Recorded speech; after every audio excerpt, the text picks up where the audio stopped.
Good evening, and welcome to the Writer's Block.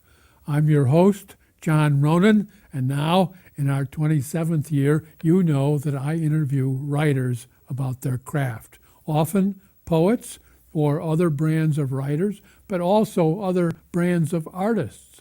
We have had on actors, sculptors, performers, singers. It's a pretty wide net, not just writers. So if you have an idea for someone who might be good for the Writer's Block, writer or not, watch for our address at the end of the show. We'd be glad to get your suggestions. I also want to add that the Writer's Block, along with all the other original programming that comes out of Cape Ann Cable TV, is a product of cable access. It's a community service that's valuable and appreciated by many, many hundreds, if not thousands of people on the Cape. You don't get this service with Dish, so don't pay attention to those ads. You stick with cable. Now, tonight, we have a little twist because tonight's guest is going to be me. I am going to interview myself in a way. I've done that a couple times over the decades when I had a book coming out, and because I qualify as a writer and I'm a poet, so I could pass the test to be a guest on the show. And the circumstances are now at the end of 2016, I do have a book coming out that's going to be officially launched here on Cape Ann at the Cape Ann Museum February 25th. And in preparation for that and to help maybe get a little publicity for that, I'm going to talk about that book, how it developed, and read a couple poems from it. Now, if we could show you, I'm going to ask our director, Lisa Smith, to show the cover of the book. The title of the book is Taking the Train of Singularity South from Midtown. And there you see a picture of the train of singularity. That is the one train. And this poem, the title poem, and the book is largely about people and public places. It contains a lot of what I call civic poems. And the title poem, which I'm going to read in a few minutes, has to do with people on the one train being symbolic of the coming together of community in a big city and the coming together in community of the e pluribus nation that we are all a part of. So I'm going to talk about the book, and I'm going to talk about a couple poems in it. And I'm going to begin not with New York City, but with a poem based in Gloucester about a building in Gloucester that you've all seen. It's on Washington Street. It's a funeral parlor, the Greeley home. And this poem is called simply The Parlor. I always find that name oddly used in our culture. It's used for funeral homes. It's used for ice cream parlors occasionally, but in old-time parlance, the central room of a house, but rarely outside of those contexts. I'm going to read this poem, and then we're going to show the poem on the screen, and I'm going to talk about some of the details, the mechanical details of this particular poem and by extension, poetry in general. This is The Parlor. The oldest of the grand houses along Washington dates from '84 and is one of our parlors. A mansion with wraparound porches and bay windows built by a fishing magnate, a great man, himself buried from home in the former custom. Many evenings there are crowds of people and cars, so a stranger would think party, again as earlier, though absent the orchestra and alcohol, or only sometimes a pint flask pressed in a corner, a cello. Mornings the stranger would guess brunch, an awards ceremony for civic pride held in the restored structure. The women's hats and silk bows, another throwback. Like the calm, serious conversation, the white leather guest book, and the garden. If I had to summarize the poem's theme very briefly, I would say it's about the staid propriety of an old, well-kept-up mansion, and how that is a counterbalance to the harsh reality of what it's used for as a parlor, the reality of dying. That's part of the book, my new book, Taking the Train of Singularity South from Midtown. It is, in fact, one of a number of poems based in Gloucester. Now I'm going to mention a couple details about this poem, and we're going to look at the text of the poem on screen. It's a little bit crowded because of the screen size, the aspect ratio of the square screen of your television, but I think it'll work. We're going to see that now. There it is. The first thing I want to point out, technically, is this is a sonnet, and a sonnet is always 14 lines, no more, no less. The rhyme scheme can be different, but this rhyme scheme is quite clear here, although I take liberties a little bit so that assonance can sometimes substitute for rhyme. The first 4 lines, the first quatrain. The oldest of the grand houses along Washington dates from '84 and is one of our parlors. A mansion with wraparound porches and bay windows, that's a rhyme. Built by a fishing magnate, a great man. So the man goes back and rhymes closely. It's a near rhyme with Washington. Second quatrain. Himself buried from home in the former custom. Many evenings there are crowds of people and cars. So a stranger would think party, again as earlier, though absent the orchestra and alcohol, or only sometimes. Again, the same rhyme scheme with near rhymes cheating a little bit. Third quatrain. A pint flask pressed in a corner, a cello. Mornings, the stranger would guest brunch, an awards ceremony for civic pride held in the restored structure, the women's hats and silk bows. Now, notice the rhymes don't necessarily coincide with the end of a sentence. They flow and allied into the next sentence. Enjambment is a term used sometimes in this regard. Then the final 2 lines, as in all varieties of Shakespearean sonnets, rhyme. It's a couplet, and it's kind of to slap you awake a little bit. The bow's another throwback, like the calm, serious conversation, the white leather guest book, and the garden. There's maybe a little hint there that the parlor is heaven, or maybe as close to heaven as we're going to get, or as guests are going to get. And that's a little bit of a summary of that poem, The Parlor. As I said, other poems in the book are based in Gloucester. Now I'm going to read a longish poem. I have to get it in now because it's going to take about 4 minutes. It is the title poem, Taking the Train of Singularity South from Midtown. I'm going to read that poem, and I'm going to show you first, however, some of the drafts of the poem. My students always ask, should we write it again? I say, oh yeah, write it again. Write it 2 times, write it 3 times, write it 4 times. Writing is not easy. And I brought here a file I want to show you. This is some of the, not all, but some of the manuscript work I did on this longer poem, Taking the One Train, etc. And I wanted to show that. Hope some of my students are watching. I wanted to show that so that you can appreciate that these poems don't just trip from the tongue really quickly. They require work, and although they have to look like they tripped from the tongue immediately, they don't. But of course, if they don't seem like that, then you have to go back and rewrite again to make it look easy.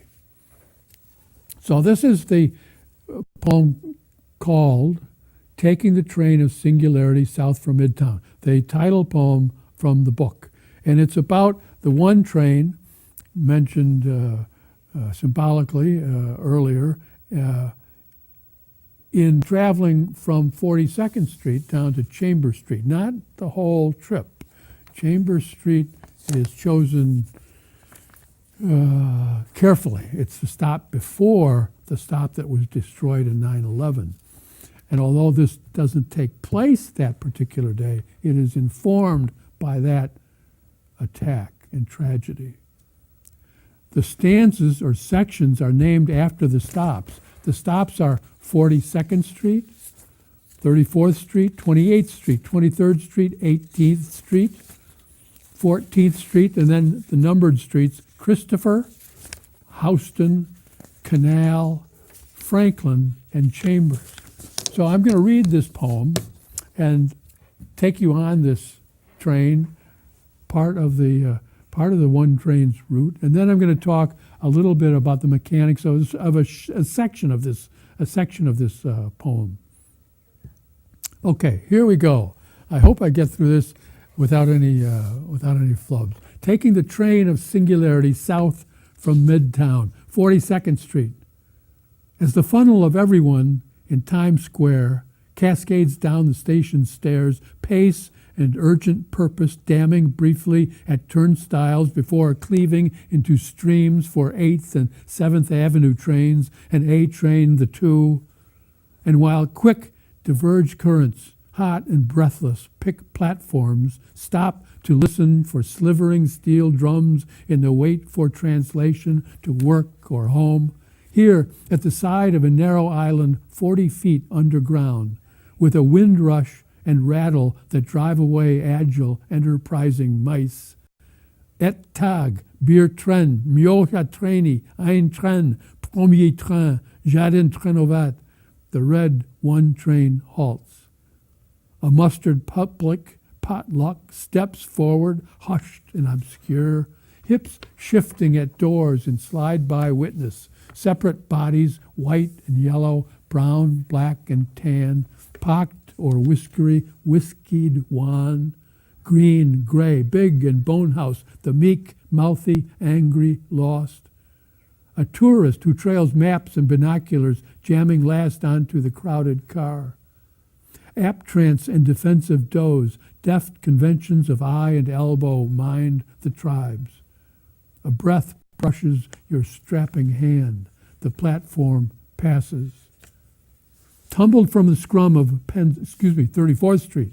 Tumbled from the scrum of Penn Station, a handsome hardboys followed by nuns, louche in blue loafers, who start with the tame tourist, a fresh mark, move to a laptop on a clenched lap, a plugged Hummer, a patient cop, smiling like saints as they panhandle the parish. The buxom beauty who pulls open her purse, continuing slowly to a witness of rapt women as she throws dimes into the can, clink, clink. The thing of it is, here's the thing, the reason being, yes.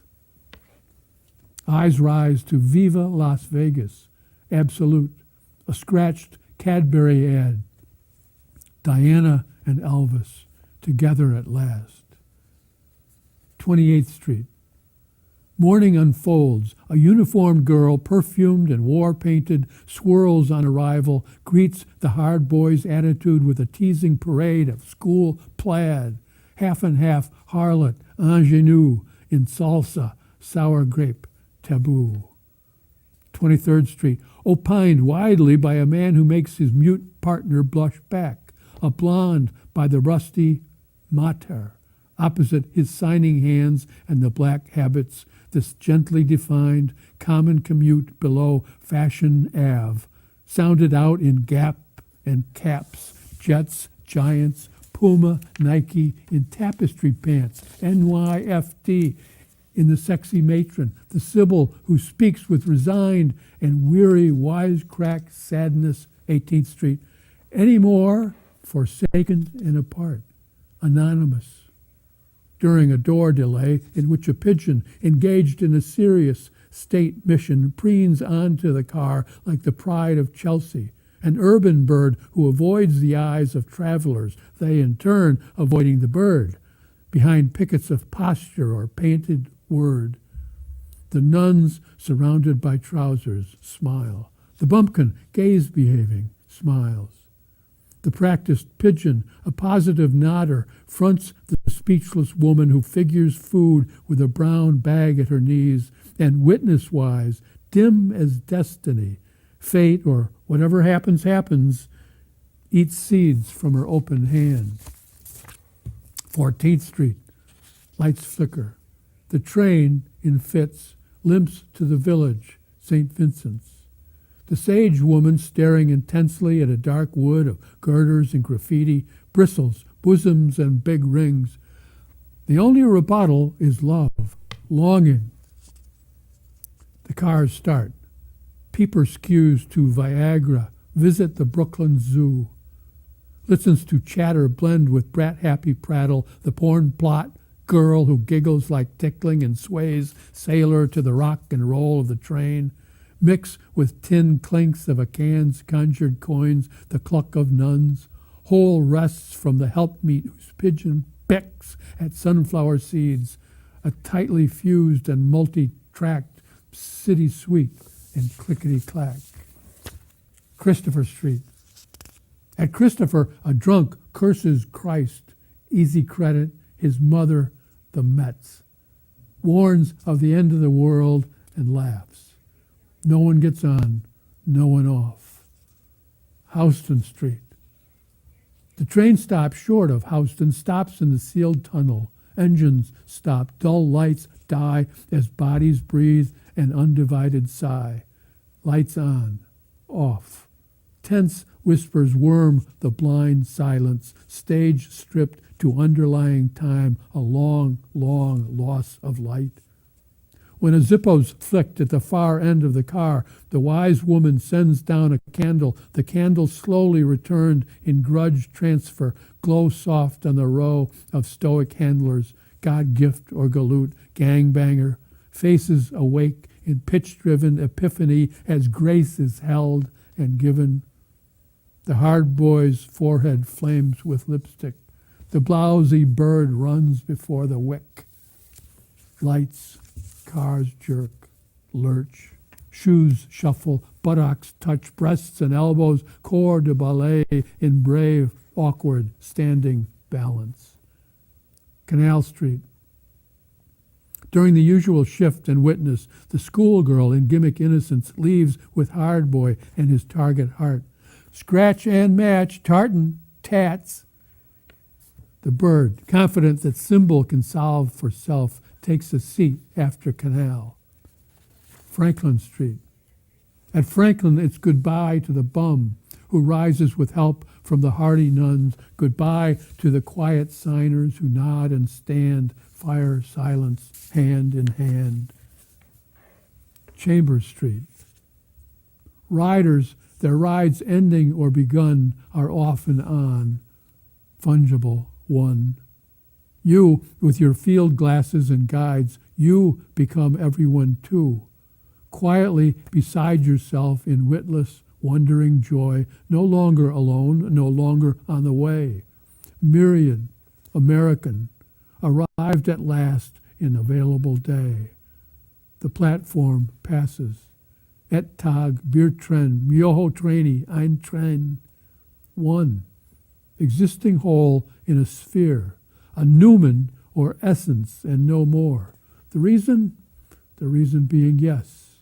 The breath and brush of necessary witness, superposition of drunk and dove and oracle, blue loafers, love, struck in fugitive communion, our close going on the warm, coincident cars.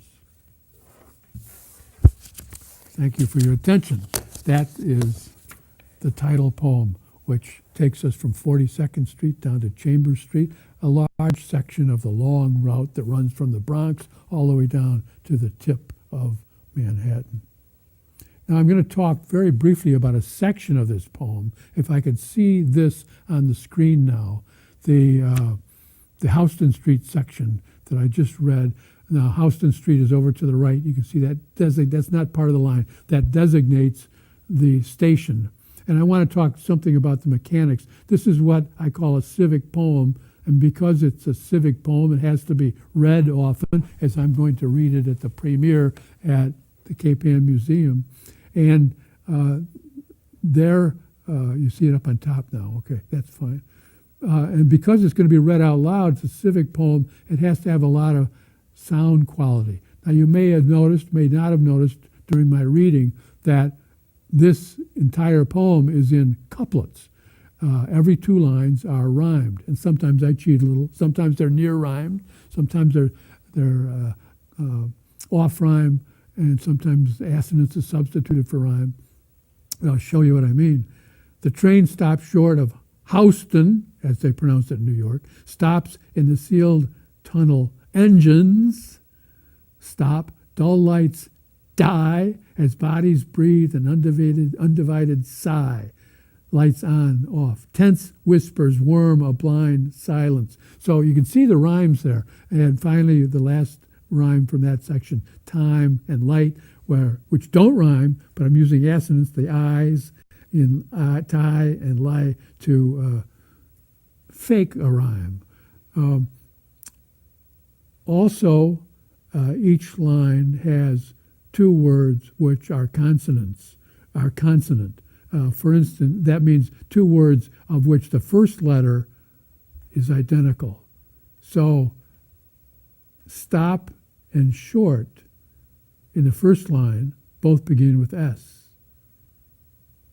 Stop and sealed in the second line. Dull and die in the third line. The fourth line has bodies and breathe. And then on, off in the next line. Worms whisper, stage stripped, long, long. So you can see there's another sound quality on top of the rhyme to make it listenable, to make it fun. I could read this as a rap poem. I haven't done that. I don't know if I'm going to try it, but because the lines are a little bit too long for rap. But they are rhymed in couplets, as much of rap is. So I'll think about that for the future readings. I had some other poems I was going to do, but we only have 4 minutes left. So I'm going to go to a poem that is a little bit lighter. I had intended to read a poem called Good Harbor Home about Gloucester and a poem about Arrowhead, but we're getting tight, and I wanted to finish on a happier note, a poem that's got a little humor to it. This poem is about men and women having different language styles, different, as we do, men and women talk with different vocabularies and different inflections and different patterns, just as our body language is different and our clothing is different. So this is about how men might say goodbye, but more importantly, how women say goodbye. And I think it's fairly accurate. I'm not going to put this on the board, but I'll read it slowly. This, by the way, is not rhyme. This is free verse. Most poetry today, most of my poetry is free verse, but I wanted to get in some mechanics today. This is called The 5 Goodbyes. And it mentions my wife, Sandy. At the back door, Sandy says, goodbye. Hates to go, has to go, is going. That's 1. She lifts her purse. I said goodbye. 2's petulant because I'm reading the sports section, the season's first football scores, another obit for the Bo Sox. I'm just trying to say goodbye. Kiss. 3. Paper folded. We kiss and walk out to the garden. Sandy's in the dusty drive when she turns sullen. Don't forget to water. I'll water. Call. I'll call. 4 is a doleful over-the-shoulder. So goodbye.